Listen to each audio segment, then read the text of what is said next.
in 314 for a shooting at Century Theaters. They're saying somebody's shooting in the auditorium. Roger, keep your fires west of the smoke. You're cleared hot. An officer hit. Send me the world. Don't go over that fence. Don't go over that fence. Grab the shotgun again. Welcome to Tactical Tangents.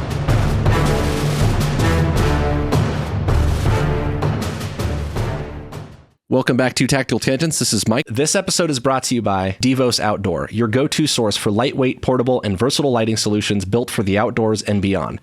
Whether you need scene lighting for public safety emergencies or reliable area lighting for your campsite, Devos has you covered. Their LED lanterns offer variable outputs and color options with Bluetooth remote controls that provide a complete ecosystem of lighting in a compact and easy-to-deploy package. These lights are perfect for camping, hunting, search and rescue, crime scene processing, and nighttime operations. Devos optimizes your experience and alleviates your pain points with extra power banks, solar panels, and more.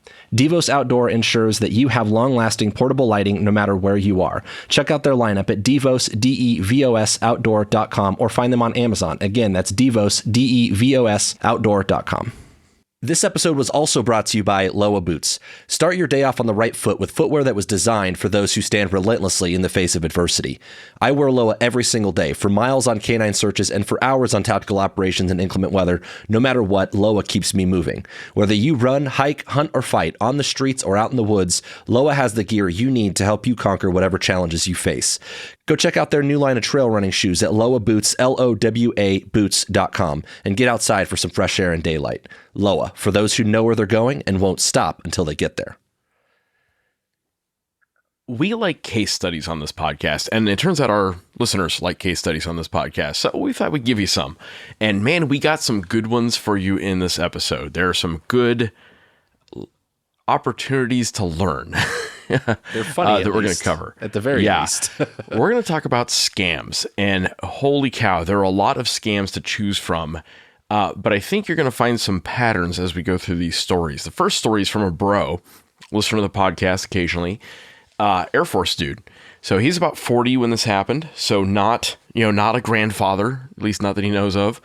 Okay, first he was in the process of retiring from the Air Force. He's a helicopter pilot. So he at least has some hand-eye coordination. And he has a deep education in both engineering, tech stuff, and national security. He has a top secret clearance. And he had just gotten a big break internship, kind of more on the corporate side of national security in DC. So on the list of targets for scams, this is not an easy target. This guy's relatively savvy. He's had all of the counterintelligence training. He's had all of the computer security training. So, he should know what he's doing, right? But also consider he's a pretty juicy target. He is somebody who knows things that might make him interesting to somebody, okay? So here's the story, and this is all from his perspective. I'm going to tell you what he told me. He says, I lost the fight before it started because I was especially open to the tactic that this scammer employed. And thanks to modern tech, he could kind of easily cast free bait until he got me. So kind of general trolling until he found me. No fish bites a hook. They're just biting another worm, which they never suspect has the hook inside, right? Like, why does a mousetrap work? Because the mouse doesn't know why the cheese is free, right? So I was amped up. I was 3 months into a 6-month internship at a nationally renowned firm, a think tank. Okay, so he's a smart cat. And I had some good success so far. He got asked to support a big project as lead researcher, even getting my name on the final report. That's a big deal, right? Not an option for most of the contributors. I had a standalone small article published. I proposed a multi-million-dollar investment that leadership seemed open to, and there was a job opening soon that would be perfect for me. Things were working, right? And it was at the tail end of COVID. Man, COVID was weird, right? So I was teleworking, doing research while juggling applications and interviews with a dozen companies across 3 email accounts, a DoD email, a think tank account, and a personal email account, when a note came in from our CEO, the big cheese, who I will call Fred. Fred said he was in a meeting. And my division chief said that I was home and that I could help. That was true. and that they needed some gifts for an event this evening. He wanted to hand me off to his assistant on text and needed my cell phone number. That's a thing that happens. Okay, cool. So could I help? Heck yeah, I could. I'm the guy. I had all the skills. I knew the places they needed me to go. I was home and outside of the city, and this was my chance to impress the boss. Ooh. Dude. Okay. Hold on. Let me raise that red flag for you. Yeah. So I dashed out the door, and I was halfway to the nearest Sephora. I had no idea what Sephora was, other than a place that sells like makeup. When I arrived, I was told, through the text, just to get a gift card and I'd bring it in. Then the directions changed to just send them the card data and the receipt so they could reimburse me. Well, that makes sense. Seemed like a good idea at the time. Okay. Cool. I'm tracking. So I was 3 different stores and $2,000 in. Oh, no. Before my heart rate slowed enough and my brain engaged enough to break out of problem-solving mode to allow my spidey sense to finally break through my hero fog. And that is when I started reevaluating the text directions and the odd discrepancies between the directions and what was realistic of my boss's boss to ask of me. Mm-hmm. Sure, my company did wine and dine folks. They certainly had a wide open expense account, and I saw another intern get reimbursed for a $500 pizza one day and a $1,000 charcuterie board the next. So that's important. This was plausible, right? A $500 pizza? $500 pizza run, right? Gotcha. Pizza for the office. Yep, okay? got it. Yeah. So those are things that happened in real life that he'd seen, right? But gift cards? That's kind of tacky. That's not a thing we typically give as gifts. And if I could drive them into the office within an hour, why not just do that? Rather than, oh shit. fuck, right? My wife is going to kick my ass. Ruh-roh. So my final text to Fred was to at least note my hate for the game rather than the player. Well played, sir. You got me. And, had to tell the wife that I just spent a whole bunch of money that we don't have. And, frustrated with her husband's apparent unending naivete and drive to simultaneously be the savior and provider, she was amazingly level-headed and ran damage control as well as could be done. So that's a story from my buddy. And I think there are good lessons to be learned there. So we'll get into those as we go. But I just want to kind of give that as an example. Yeah. And I think Mike's got another one for us. Yeah, there's so I've got a few actually, and there was one in particular that I saw just yesterday that kind of sparked the interest for teasing this out.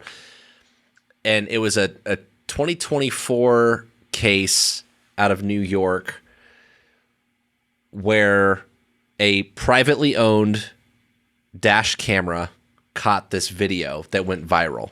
And the video shows someone driving in traffic, talking on their phone, like speakerphone or something, because you can hear the other person talking. So I assume it's like Hands-free, Bluetooth or legit. Yeah, okay. Yeah.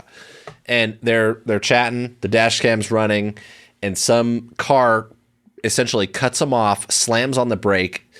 They're able to stop in time. The car turns their hazards on, throws it in reverse, backs into him like forcefully, like clearly intentionally, pulls forward, turns the hazards on, and then like 3 people get out of the car and they're like holding their necks and they're like, oh my God, oh, I'm hurt. Oh, and it turns out there's this like insurance fraud scheme that these people were up to. There was at least 3 cases that they connected them to, where they were staging these collisions and making it look like people rear-ended them and making personal injury claims and others that they were getting paid out on. And thankfully, this citizen that it happened to have one of their privately purchased dash cameras that captured it. We'll link to the video in the show notes. You really got to see it. Man, it's going to make your blood boil. Crazy. Yeah. And I mean, I've seen lots of crazy things, but I put myself in their shoes when I watch this video and I'm like, what the fuck? Like, imagine being in that position and then the cops show up and they're like, yeah, he rear-ended me, and then the people are like, no, he backed into me. And like, okay, sure, buddy. Like, oh, so there's 3 people in the car, all witnesses, right? Who of the victim, quote unquote, car. And then it turns out there was a chase car. Yeah. There was a second car who would also get out and say, I saw the whole thing, officer. right? Yeah, it was this duo, right? Like these two people were doing this they had this whole thing running. And man, like I'll give it to them. It's kind of clever, but I don't know that the risk versus reward calculus really lines up there. Like that's a lot to go through, but Jesus, man, here we are, that kind of thing. And I saw that and I'm like, wow, I can't believe the lengths people would go through to make a buck, right? But that's reality. So it got me thinking about this scams thing that Jim and I have talked about a time or two as it relates to like ideas for the podcast. And there was one recently that actually happened to me probably a month or so ago, maybe 2, where I got a pretty legitimate looking text message from a bank that I have a real account with about a charge from an airline in like Texas. And it was like a $700 charge. And it was one of those pretty basic text messages that said like, did you authorize this charge? Yes or no?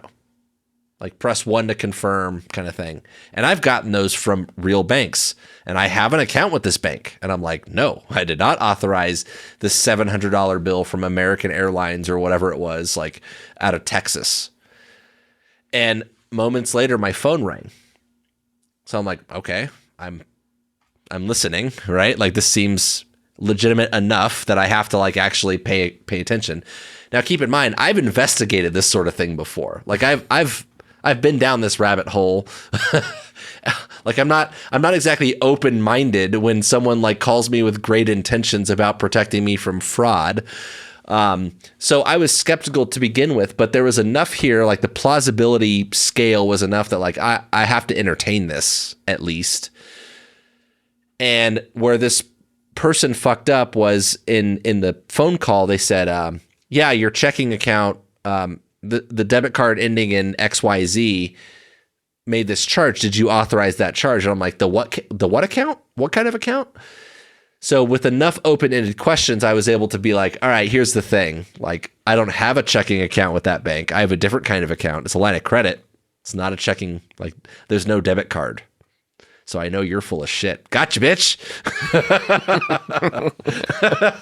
I backed him into a corner.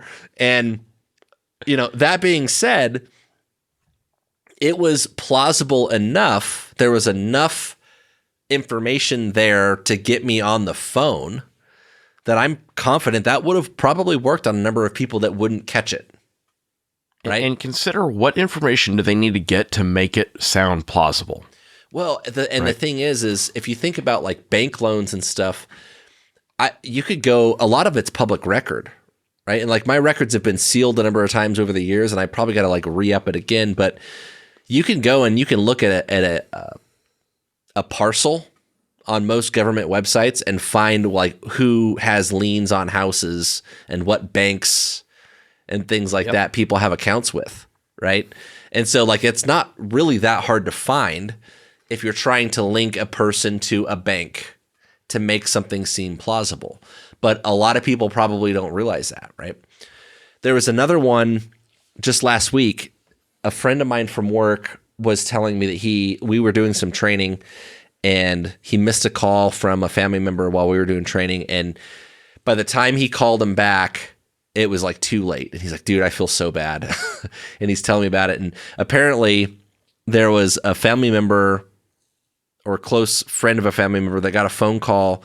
And it was one of these things where like a car registration transaction didn't come through, or there was some kind of like, I don't know, something along those lines, like a parking ticket or something where a penalty had been assessed and a warrant was issued, and like you could bond out and we can mail you the information. We can make this go away for now, but you're gonna have to like send us $5,000, right? And there was enough that the family member was like, well, that sounds kind of weird. Let me call so-and-so first.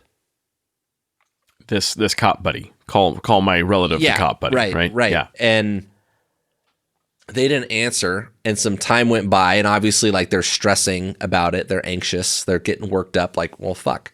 What do I do? And so like they decided like, well, I better take care of it. And so they did.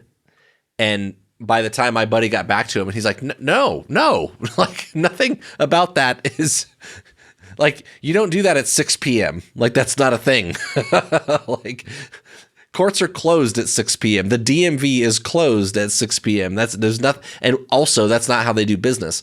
But he felt really bad because he's like, dude, if only I'd like answered the phone call, I could have probably saved him $5,000. Cause like by the time you try to reverse that money's probably already been moved. It's already gone. Right. Right. Yeah. So that sucks. And it becomes a real uphill battle to try to recover that cost. Right. Yeah. So a big theme on this podcast is that risk is a tricky thing. And the scenarios we expect and we prepare for are often not as grounded in reality as they need to be. You probably, if you listen to this podcast, you probably own a gun. Probably to protect your family. But think about what protecting your family really means. You might have a shotgun to protect your daughter, but if her soccer coach is messing with her, that shotgun's not working. It's not the deterrent you need. Yep. Right? Let's talk about protecting your parents. Do you want to be able to protect your parents? I'd think so. I would hope so. What risks do your parents face, and what are you doing about it? Think about burglary, home invasion, robbery, car wrecks, road rage. Those are all real, and we should have countermeasures for them. But one of the most common and most damaging ways people over 60 are victimized is through scams and fraud. And there's a thing about this that I think is important to hit on, which is how bold of a criminal do you have to be to go like break into someone's house or do some kind of violent like robbery takedown thing, right? Why do that? You might get shot by all these guys with shotguns. Exactly. Like risk versus reward. Like the threshold is so much lower to do some of this other shit. And it turns out the reward is actually pretty high. And we'll get into that. And this is $1 billion industry, easily $1 billion industry. So like, man, if only we had cops to handle this. Where's a cop when you need one? He's always there if I'm going 38 and a 35. But if my mom gets conned out at $14,000, cops don't even answer the phone. So who's handling this? Well, it turns out we do. But I think a lot of non-law enforcement listeners would be surprised to learn how hard it is for law enforcement to handle this. Well, and that's like in 2025, you can spoof phone numbers and email addresses. And when it comes to jurisdictional things, like the person scamming you could be in a different state, a different county, a different country.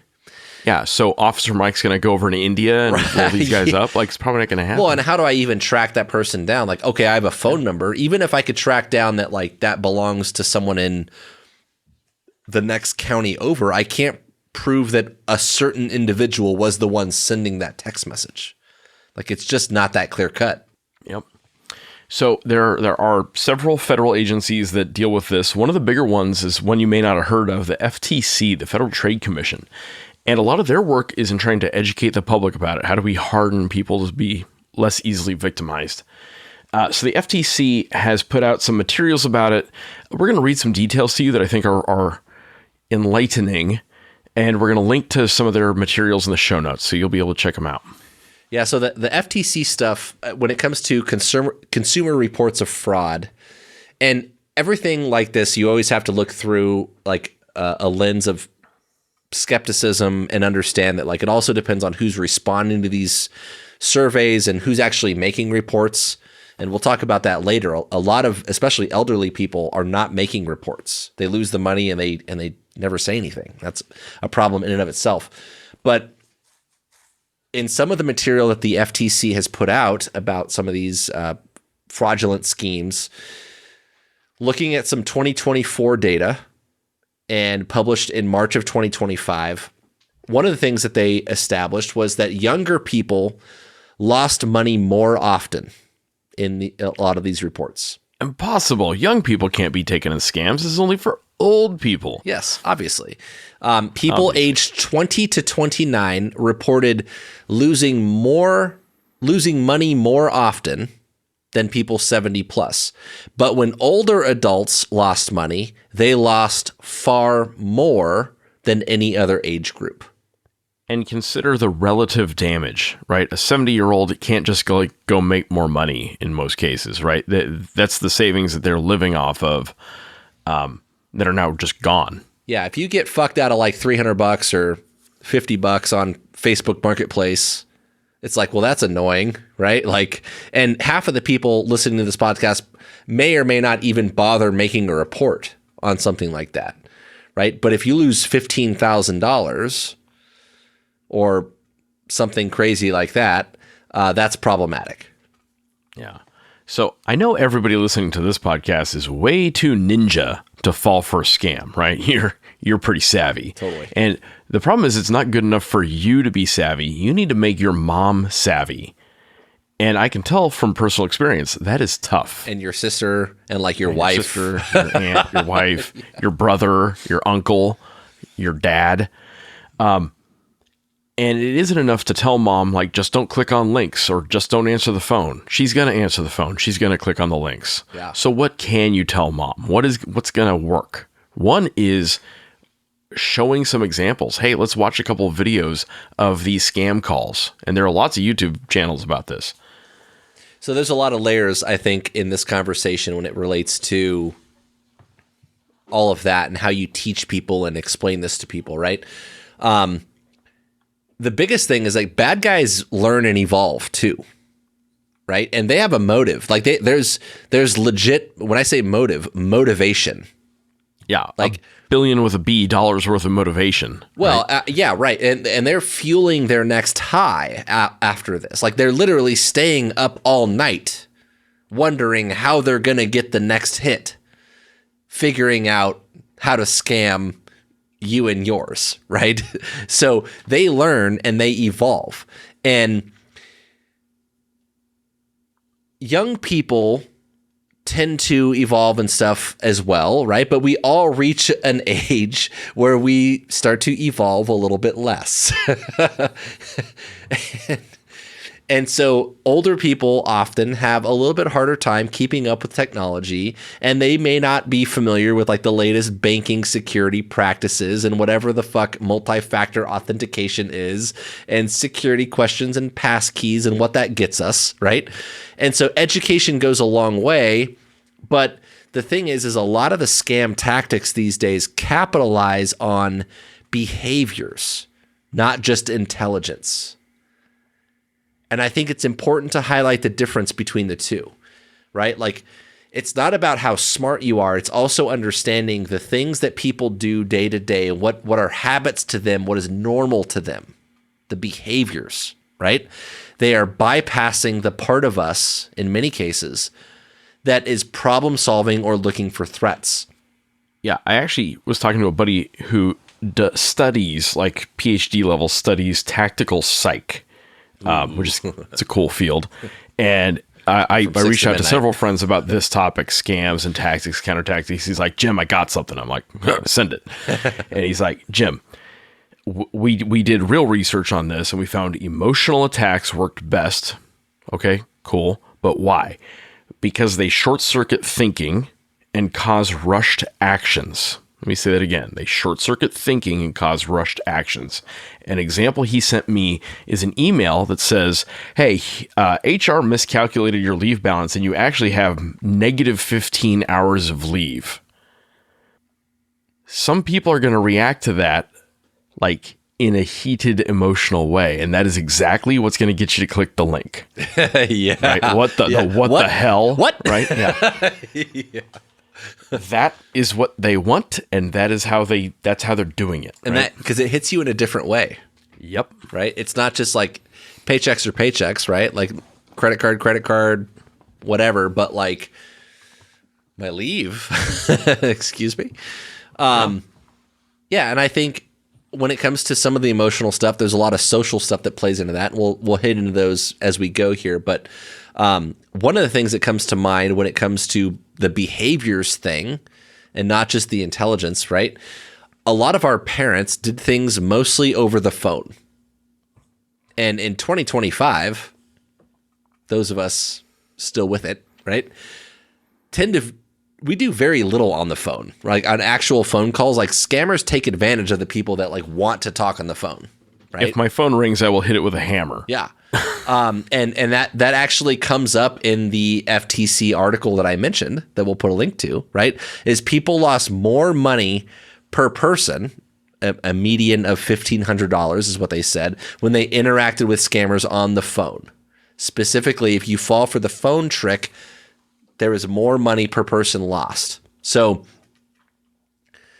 they take advantage of things like that. If that's a behavior that you're used to. Now, like I said, it is normal for our parents for business to be conducted in such a way that would be suspicious to the rest of us. Like, I don't do stuff on the phone very rarely. If I'm making a phone call, I'm like, God damn it, it's like a thing I got to set time aside for, right? Like, it's just not normal, right? So, that's something to consider. If you're getting a phone call, being suspicious at face value, that's problematic, right? So although it's normal for our parents to do business that way, like it's suspicious to the rest of us, right? Like I get that phone call, I'm like, who the fuck is this, right? Now the other side of this, though, there's on the other hand, it is normal for our parents and people older than us, and I say us, mostly referring to just me and Jim, because half the time I don't know if we're talking to anybody but me and to each other, right? It is normal for us. Real quick, what do you call two guys mansplaining? A podcast. Yeah. Yeah. So it's normal to our parents for stuff to be done on the phone, right? But on the other hand, what's not familiar to our parents is things like text and email, and they don't understand it well enough to question it in a lot of cases. And so there's like two sides of this, right? Like there's the stuff that's normal to them, the behavior part of it, like phone calls are normal and people take advantage of that. That's why they get more money.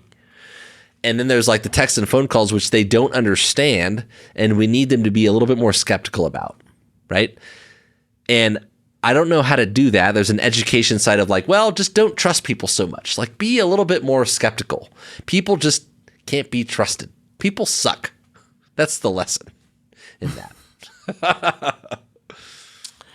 And you can say that till you're blue in the face. My experience is often like that's not really the thing they need to hear, right? Yeah. What they need to do is see it and hear it and see examples of it, at least in my experience. Yeah, and that's kind of the education piece as well. Now, all that being said, I mentioned that people are losing higher quantities of money in single instances on phone calls, elderly people, that sort of thing. However, people reported, and this is going back to that FTC report, right? People reported losing money more often when contacted through social media.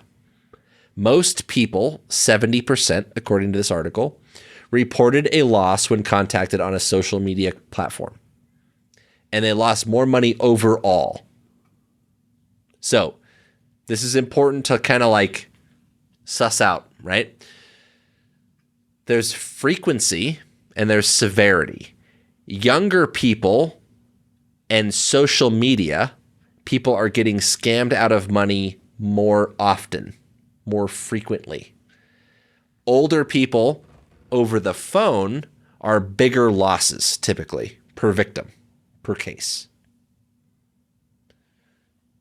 So both represent a significant slice of the pie when it comes to these scams. I think that's important. So there's frequency severity is a way we assess hazards, right? Along those lines with risk assessment, you need to have a sober view of what your personal risk situation is. Are you super tech savvy?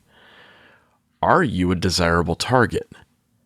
Right? There's phishing and then there's whaling, right? So if you have more than like $1 million net worth, you're a juicy target. If you have more than $10 million net worth, call me. But you're a really juicy target. And if you don't think they're looking for stuff like that, 100% they are. And AI is going to help them find it. So consider that. You have to think about too that like from a scammer's perspective, how much work is involved if you're nickel and diming the kids these days, right? Like on social media for $50, $100 here and there. But if you can get like 15, 20 grand from grandma and it's a drop in the bucket to them, it's not, they're both bad, right? Yeah. But they're different. Yeah. And they have to be like attacked and dealt with differently. So, take a look in the mirror, ask yourself, where are you on the severity and where are you on the likelihood of getting scammed, right? And let's talk about common ploys. What are the tactics that we see all the time on the ploys? A phone call that sounds like your grandkid is stuck in jail or the hospital, often down in Mexico. So they call and they're like, Grandpa, it's Peter.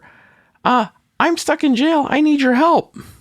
I need to get bailed out. No, I can't get a hold of Mom. No, don't call Mom. Right? Well, so call like that, right? And they will sound just like your grandkid. At least in your, again, behaviors, At right? the time. In your head, at least, right? You hear what you want to hear. It'll be a bad connection. Maybe Grandpa doesn't have his hearing aid in, right? So, it might start with, Hi, Grandma, do you know who this is? And then you guess the kid's name. Yeah, of course this is Timmy. Yeah. Right? Yeah. Okay. Do you know what I was doing last weekend? Oh, weren't you at your football game? Actually, yeah. Yeah. Now I've authenticated myself. Have I, though? Probably not, right? There have been a lot of unauthorized Amazon purchases. So you get an email and says, you are confirmed that you've authorized $450 worth of makeup on Amazon. And you're like, I don't even have an Amazon account. I better call these guys up before they charge me. And then you call and they somehow get onto your computer and you log into your bank in order to transfer the money, get the refund or whatever. And all of a sudden you're sending them money instead of them sending you money. Love scams. It turns out people in general and some of our elder friends and specifically are freaking lonely and they're looking for love, right? They might be widowed or widowered. Or divorced or married. they are looking for love in a situation.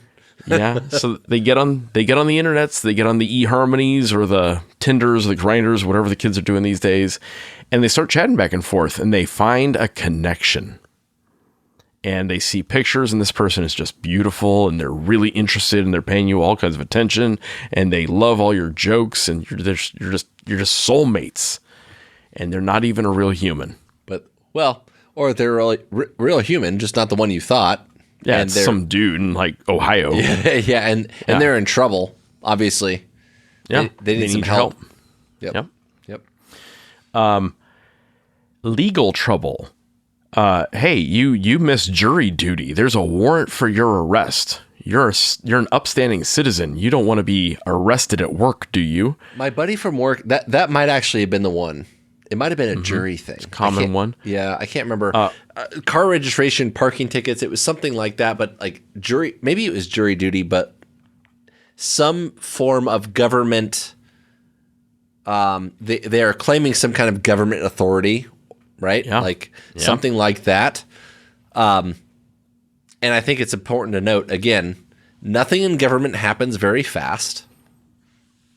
And even if they were to call or contact you, which most warrants they're not going to call you for, they'll just exist until you get caught, right? But the versions of this are very, very common because they have that like position of authority, right? They're trying to play into that, Yeah. right? Yep. And that's the psychological component to it. They don't do business after hours. They don't do business that quickly. And most of the time, they don't have the time or the resources or the staffing to call you ever with a real human. Relatedly, the IRS. Yeah. Anything involving the IRS is a scam. The real IRS is probably a scam. Yeah. But generally speaking, if the IRS is contacting you, they're going to do it in a very formal, official way. Oh, yeah. They're not going to just call you up. Like you have to sign for that paperwork. Yeah. Next is, there's tons of computer related or email related scams. But if you see a pop up on your screen that says you have a virus, don't click it. Just walk away.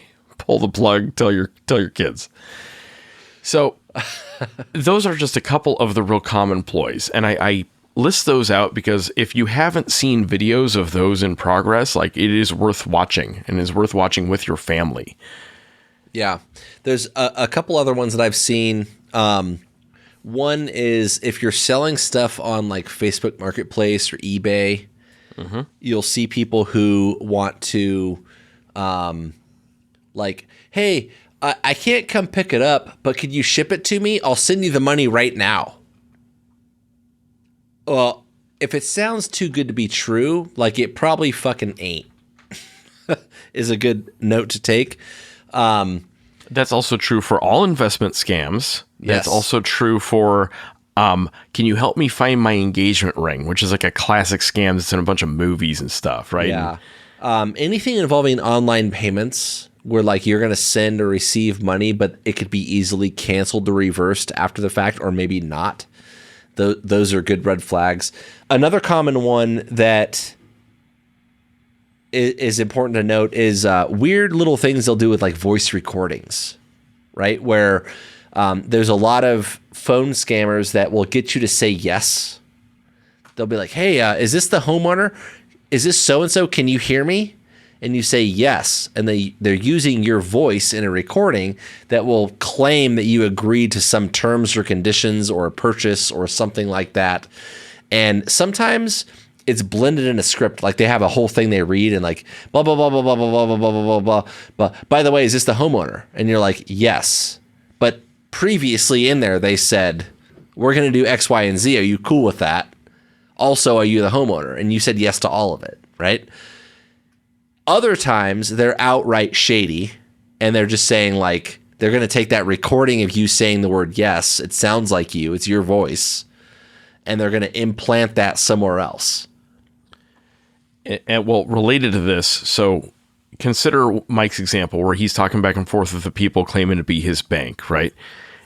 If they can get enough of your voice recorded, they can now feed that into AI and they can just replicate your voice.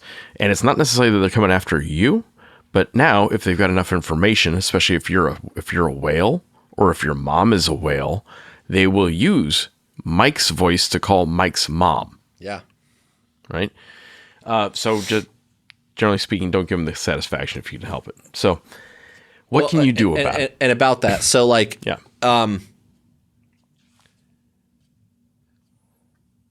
Think about the words that you say and the ways that, so like yes is an important like word, right? If you're like, if you say yes, if you say your name, that's problematic at face value, right? Like they can use that recording in an AI sense or otherwise to do something with. But if you say something that's like, there's no way this can be construed as like, I mean, even a no could be construed some way. Like they could use that in some way against you, right? Yeah. I'm going to give them as little of my voice as I possibly can. So there are 11 billion ploys. I do recommend that you take a look at them. Like the FTC has examples on their products. There are YouTube channels that you can show to your family. And I recommend show your whole family. Don't, through this episode, we've sounded a little ageist about like, oh, if you're 5 years older than me, you're too old to be able to take care of yourself. That's not our message at all, right? Like, understand how they are targeting you based on your generation. That's important, right? And that doesn't mean that you're dumb, and that doesn't mean that you're an easy target. It means that they are tailoring their tactics to you, and you have to be aware of it, right? And literally the data that they've put out, the FTC has put out, has shown that there is more work involved in getting smaller payouts from younger people, but they get that more often. There's a frequency component to that. Like they can do those quick hits where they get 20, 30, 50, 100, 500 bucks. But there's a severity component where if they can get an old person, there's $15,000 or something crazy. Like the idea is that like they all matter. They all add up. Yeah. And so like tailor accordingly. Yeah. So as far as your counter tactics, what can you do about it? How do you arm yourself? Just never answer the phone? Well, that's my wife's tactic. She just literally doesn't answer the phone. Or do you just live your life and just accept it? Well, I don't like that either, right? So the number one counter tactic is slow down. Slow down. If they are trying to rush you, that is a clue. Yeah. Okay. Slow down. Take a second. Take a breather. Ask a buddy. Ask your family. Stop and go check through your known apps and channels and phone numbers. Don't just accept their phone number. We'll get into that as we go, but like slow down. Nothing has to get paid today ever. Okay. They're trying to capitalize on behaviors. And rushing you is a key tactic they are using. Yeah, like right? your anxiety over it is what they're trying to capitalize on. So set a couple of thresholds in your head where you need to take a second for scams, right? Mike and I have talked in the earlier episodes, like take a second for safety. Do I have the right house? If I'm a surgeon, do I have the right arm or the correct arm, right? So take a second for safety if you're getting contacted. Right arm versus the correct arm. Yep. So when should you take a second for safety? When should you slow things down? When the phone rings. That alone, in 2025, if the phone rings, that's a clue, okay?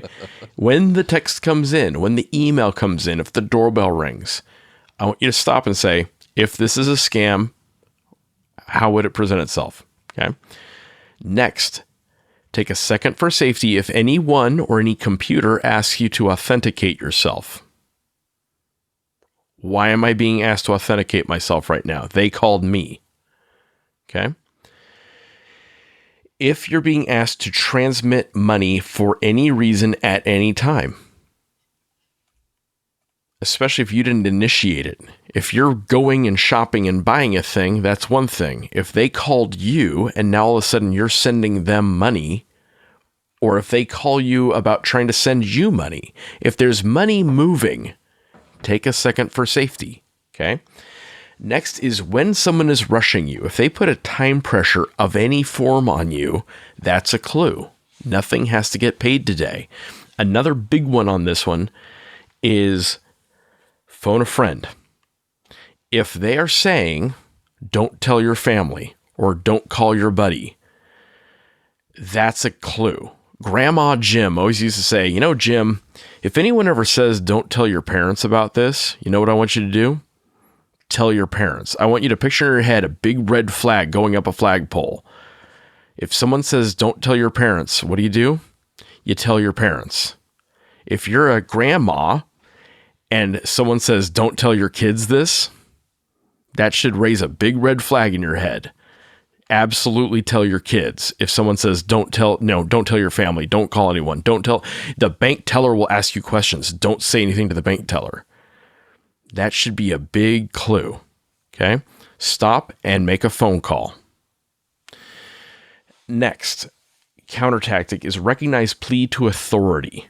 People are scared of the authorities. So if someone says, I will get in trouble or you will get in trouble, they're trying to trigger that emotional response in you of, oh my God, I don't want to be in trouble, right? Next, focus your attention. You are more vulnerable when you are busy, which we always are, when you're distracted, which we always are, or when you're tired, which I always am. Okay? Same. So focus your attention. If you're multitasking, stop if you're being contacted over, a transfer of money. Okay. Consider who initiated the contact. If it wasn't you, it's suspect. If they're taking the time to contact you, that's a clue, right? If you didn't initiate, read and listen. pay attention to what they're saying, and then contact that company or that office or that agency through known apps, channels, or phone numbers. So if an email comes in saying, hey, we suspect bank fraud, call this number to verify, do not call that number. If you bank through Wells Fargo and Wells Fargo texts you and says, hey, we think bank fraud, don't answer that text. Go to wellsfargo.com, log in, or go to them, through the app on your phone and contact them through your known channels to get a hold of them. Don't use a phone number in the email. Okay. Next, I want you to set like a script. I want you to have 2 or 3 things you're going to say when the phone rings. So, ring, ring. Hello, can you hear me? What do you say? You should have some kind of a script in your head for how you're going to answer that or not answer it. Okay? I.e. not yes. Yeah. Because that yes is now you just agreed to X, Y, and Z terms. Yeah. Or is this a homeowner? Is this the homeowner? Is this Jim? Like, yep. Who are you and what do you want? Who are you? Why are you calling? Yep. Right? Next, money wires, gift cards, Venmo, and Zelle. If someone is ever asking for payment through money wires or gift cards or the money wiring apps systems like Venmo and Zelle, that's a clue. Right? It doesn't necessarily mean that it's a scam, but it often means that it's a scam. You should know who they are. Yeah. So I have at various times the AI thing, the voice capture thing, right, is always tricky. Before that was a problem, there have been instances in the past where people have called me, and one of the things that like stands out to me is there's scammers, people who are actually like fraudulently trying to steal money. There's also just aggressive salespeople like telemarketers and things like that. As far as I'm concerned, they're the same people. They are largely the same people. Yeah. But I don't want to hear from them either, right? So I'm not gonna entertain that conversation either. But if you're bored and lonely, yeah, you might, right? Yeah, and they could be hard to kind of deal with, right? And so one of the things is like you have to be careful about how you respond to this, right? If people call you and they get you talking, and I think the thing that comes to mind is like Jim said the vacation leave balance or like the leave balance thing, where you're like, oh, now you got me in my feels, right? Mm-hmm. You have to think about how much you're actually talking with this person, right? There's a lot that people can do with the voice that and the things that you say. And they will try to build rapport, right? That is both a sales pitch and a scam pitch. Is, oh, you remind me of my sister, you remind me of my mom. Oh, like I feel like we've become really close over the course of this conversation. Oh man, I'm getting in trouble. Can you please help me? Yeah. Right? Or you're in trouble. Yeah. I'm trying to help you. So one of the things that might help in situations like this is like respond with open-ended questions. Don't necessarily give yes or no that people can use to like mince your words. Ask questions. Stay silent. One of the things about like active listening is just like being quiet and kind of going, what? Huh? Right? Like minimal encouragers, they call that. Get them talking more so that you can collect more information without giving any, right? And then stay quiet, like effective pauses. Ultimately, if it's not feeling good, just hang up, right? Don't offer or affirm, especially affirm any information. If they're like, hey, is this Mike? Don't say yes, right? That's a big thing. If it is plausible, I gave my example earlier, if there's a situation that you're like, this could be legit, get more information and try to get them to back themselves into a corner And as you collect that information, then you can get off the phone and call a published number, like Jim said, like get on the app, call an actual like helpline on your terms and be like, hey, is this legit? Can you forward me to someone that would be looking at this? And they'll probably be able to tell you like, no, that wasn't us. Some of the things that stand out to me in terms of eliciting information is like, back in the day, we don't see them as often anymore, but like those little fun survey questionnaires that you see on Facebook, where they'd be like, how many kids do you have? How old are they? What's their birthday? What's your maiden name? What's the last four of your social? Like, and they're not always that blatant, but what that does is help fill a dossier on you that someone can use to build rapport and connection with you. Yeah. Oh, I have a kid your age. Oh, do they go to Phoenix Elementary School? Sweet. So do my kids, right? Yeah, there's those things, and then there's also like some of those things they can start to blend in. What are the security questions? Yep. Like, what's your mother's maiden name? So you got to watch out for that, because now they can maybe, if they have a little bit of information, they put the little puzzle pieces together, right? Yep. Something that we have to hit on, I think, we talked about this a little bit, like younger people versus older people. It's just generational differences in general, like just big picture, right? Technology's come a long way. Crime has changed. One thing that stands out to me is the older generations, our elders, if it were, right? We're getting pretty eld, to be fair. Mike and I are both getting pretty eld. For sure. Are quite a bit more sensitive to things like shame.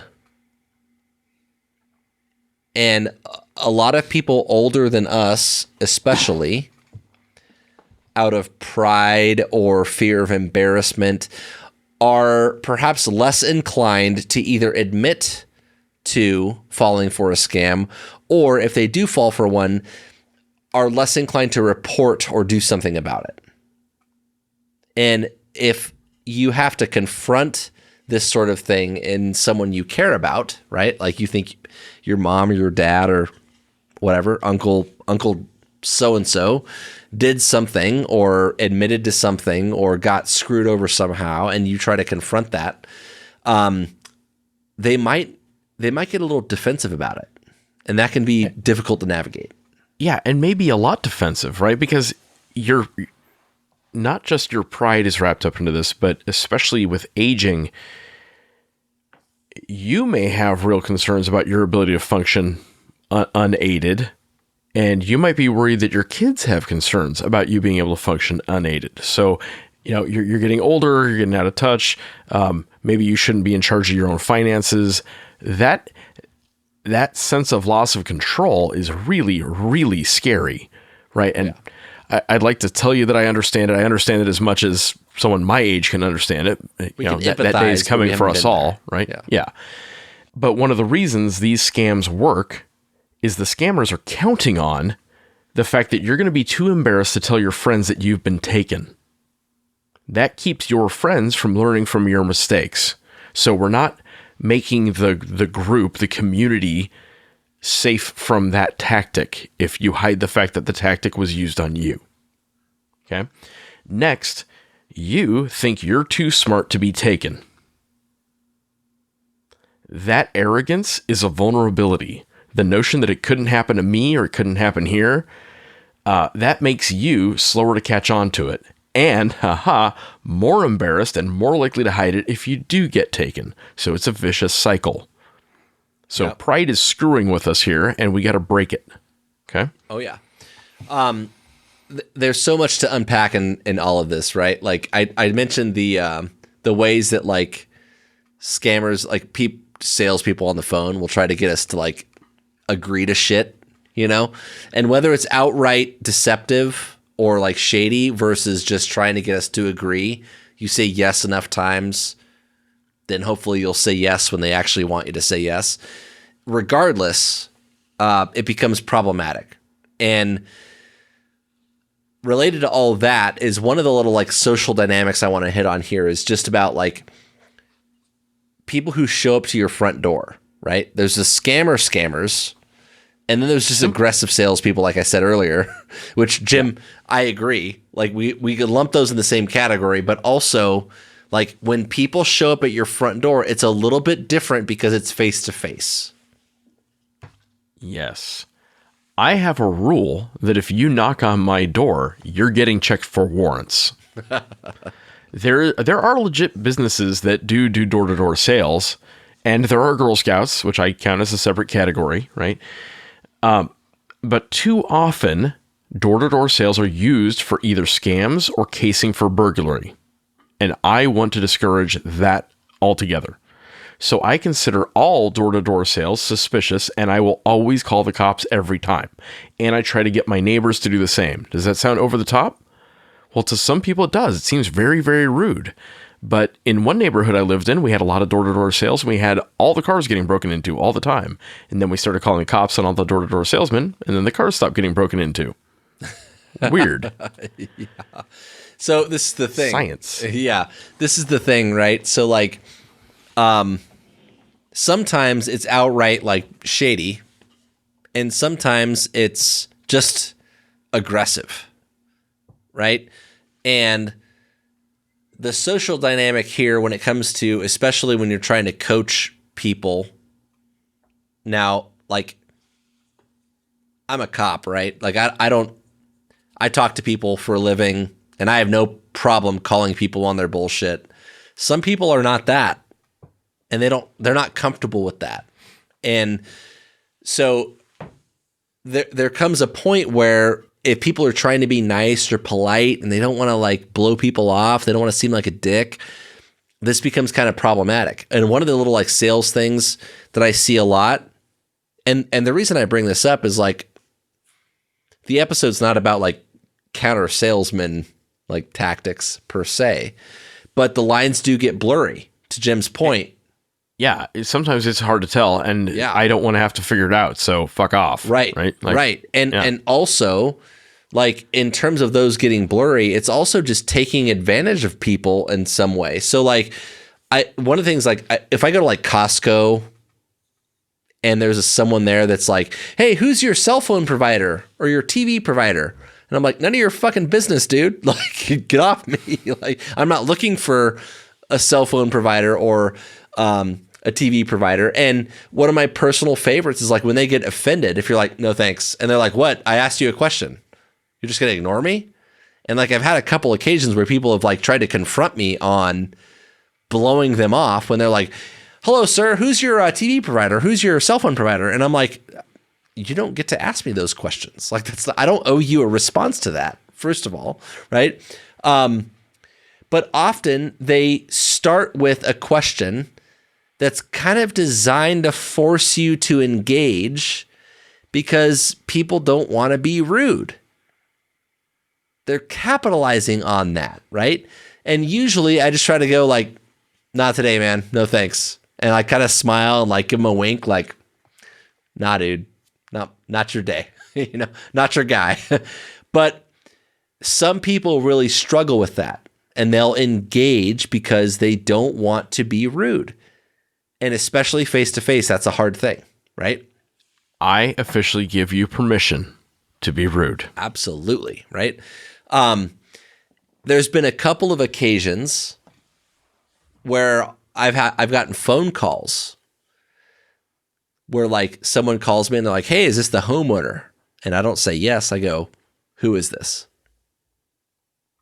And oftentimes I just hang up, right? But like there's been a couple times where like they're trying to, usually it's like they want to sell solar panels, or they're offering free roof inspections in my area, conveniently for them, obviously.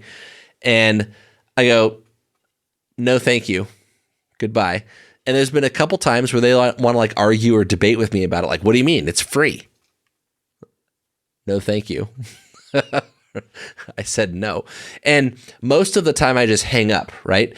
But there's been a time or two for like funsies that I've engaged with them to a point where I don't want to give them anything, right? Like I know they might be recording my voice and things like that, right? But I go, your job, you must have a really hard job. People are probably assholes to you pretty often. Have you ever considered respecting their boundaries when they say no? And I think it's just a point that I want to make about the episode when it comes to the social dynamic of dealing with people who might be trying to screw you, right? Which is, we don't want to be rude. And sometimes we can acknowledge that, like, yeah, you got a tough job. You're just trying to do your job. I get it. I don't want to be rude to you. But have you ever considered that maybe part of the reason people are rude to you is because you don't respect boundaries when people say no? And maybe you should reflect on the fact that, like, who's the asshole in that situation? When I tell you no and you keep pushing, am I the dick? Like, no. Now, I'm not here to tell you that your advice in this episode to you or advice that you should give to your family members or loved ones should be to engage with these people at all. My point is just to say that socially, we are conditioned, and especially older people, I think, generationally, if you look at some of that, right, are conditioned to just be nice and polite and give people too much of their kindness. And to consider that people will take advantage of that. And one of the things that we have to do is coach and communicate to people how to set good boundaries and be like, no means no. Like, and just to back away. It's okay, like Jim said, to be rude. It's okay to hang up the phone. It's okay to not respond, right? Because these things are out there. And you need to be a little skeptical about the capabilities that people have in 2025. I think one of the most important lessons you can take from this is self-awareness. And I don't want to say it's a superpower. I think superpower gets overused. You know, flying through the air is a superpower, but self-awareness is up there. And recognizing in yourself when your sympathetic nervous system is reacting to an email or a phone call. Oh my God, I'm in trouble. Oh my God, there's a warrant for my arrest. I'm an upstanding citizen. That's impossible. Yeah, it's usually not the other way, right? It's usually not I'm in danger here. Yeah. It's some sort of like guilt, shame. Yeah. I think that's a big distinction. It's not like I'm in immediate trouble. So if you're feeling feelings based on a phone call or an email or someone else initiating contact, that's a big clue, right? They're creating a situation designed, engineered to make you feel feelings, and they're taking advantage of it.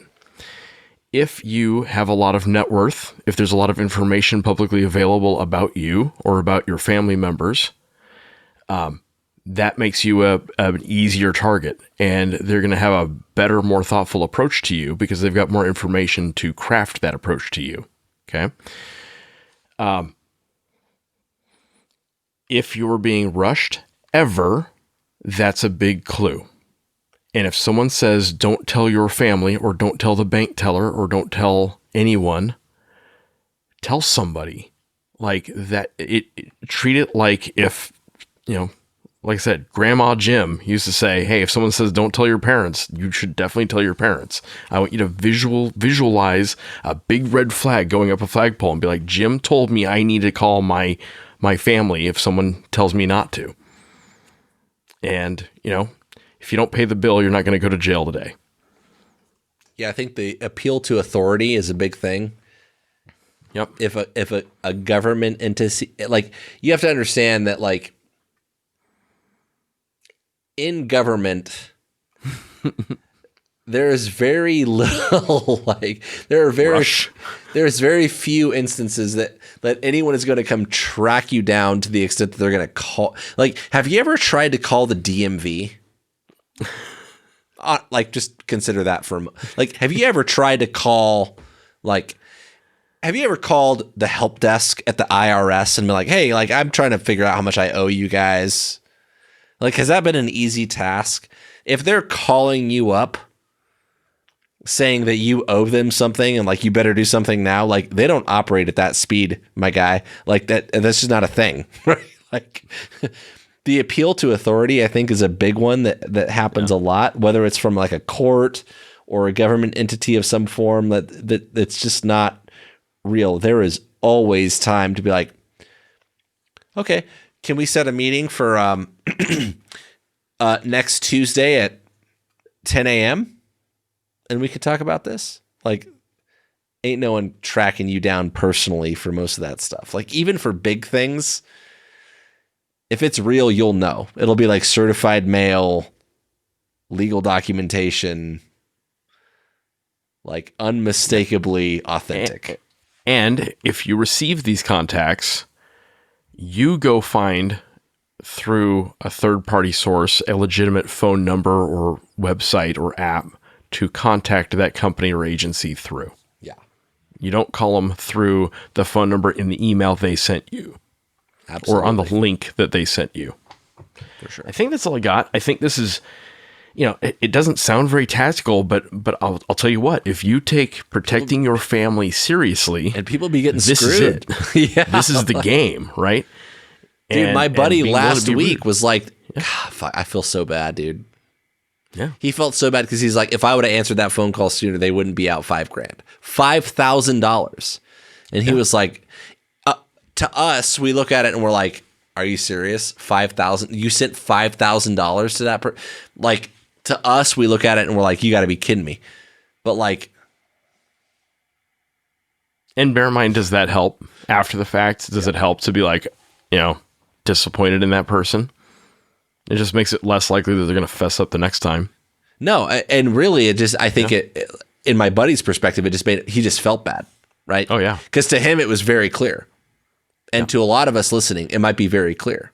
And it's always clear when it's somebody else and after the fact. Yeah. When it's you and they get your sympathetic nervous system responding, it's a lot less clear. That is when you need to be on your guard, right? All right. Be safe out there. Be smart out there. Don't answer the phone. See ya. All right, guys, that's all we got for tonight. This episode is brought to you by 09 Holsters. We talk a lot about people, ideas, and hardware on this show. So when we invest in equipment, we always think in terms of experience first. 09 is helping you figure out how to carry the gear you need to be effective.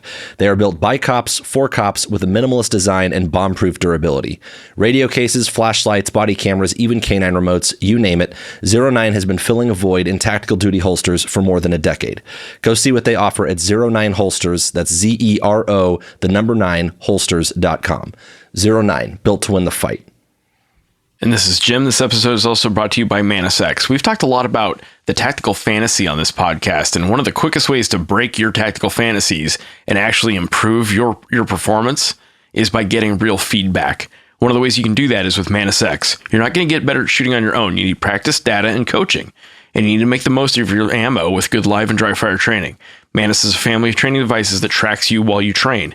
It times and tracks everything you do in a drill and coaches you as you go. It is indispensable to taking your shooting to the next level. Go find them on manusx.com. Don't forget that we put out new episodes on the 1st and the 15th of every month. If you like what we're doing, you can head over to Patreon, give us $1 for each new episode. That money's going to go back into bringing you good content. If you want to interact with us, you could find us on Facebook, Instagram, and Twitter. We are at TacTangents. You can also email info@tacticaltangents.com. All right. That's all we got. Good talk.